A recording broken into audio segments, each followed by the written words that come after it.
Baik Bapak Ibu, selanjutnya kita akan berdiskusi terkait dengan kemampuan inferensi pada dimensi bernalar kritis. Silakan Bu Rizka.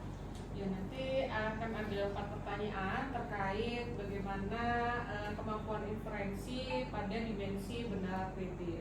Untuk pertanyaan pertama, bagaimana cara guru membuat siswa itu dapat bertanya kembali tentang materi yang telah diajarkan? Karena biasanya anak-anak itu kan setelah diterangkan itu mereka cenderung diam, dan ketika ditanyakan sudah paham, sudah. Nah, itu bagaimana cara guru itu bisa membuat anak itu lebih aktif untuk bertanya kembali tentang materi yang telah diajarkan.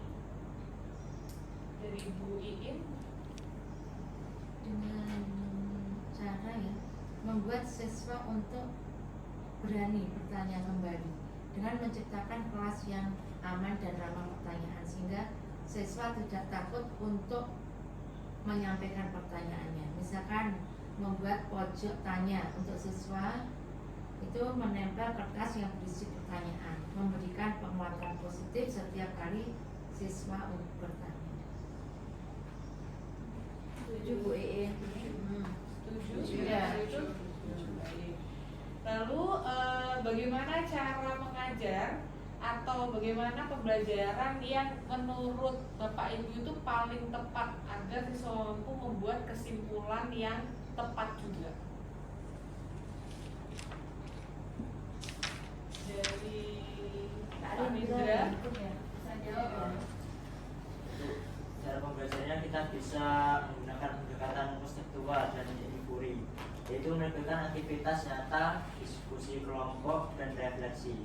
Siswa diberi kasus atau simulasi sehari-hari, misalnya memilih antara membeli makanan atau mainan. Kemudian diminta mengamati, berdiskusi, dan menyimpulkan sendiri mana yang termasuk kebutuhan dan mana yang termasuk keinginan.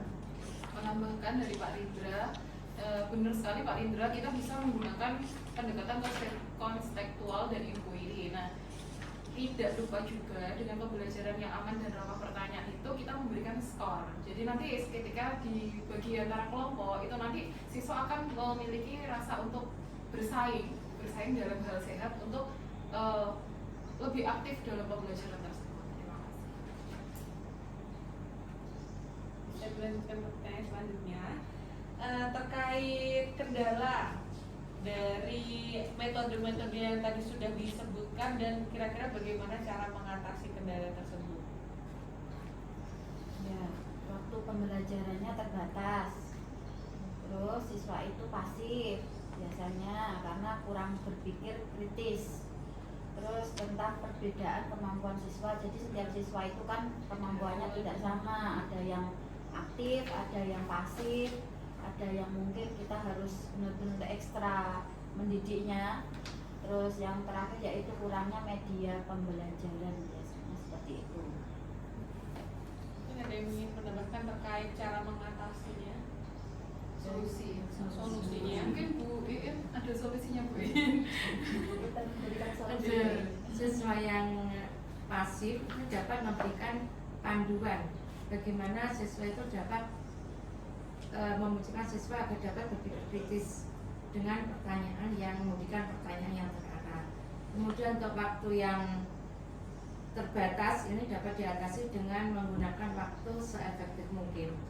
Kemudian memberikan media bahwa sederhana yang relevan dengan pelajaran yang akan dipelajari. Pak Rindra setuju? Setuju.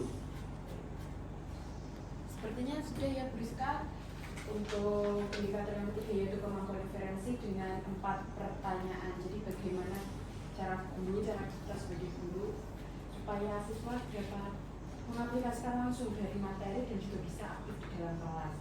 Selanjutnya kita akan memasuki indikator yang keempat yaitu kemampuan argumentasi.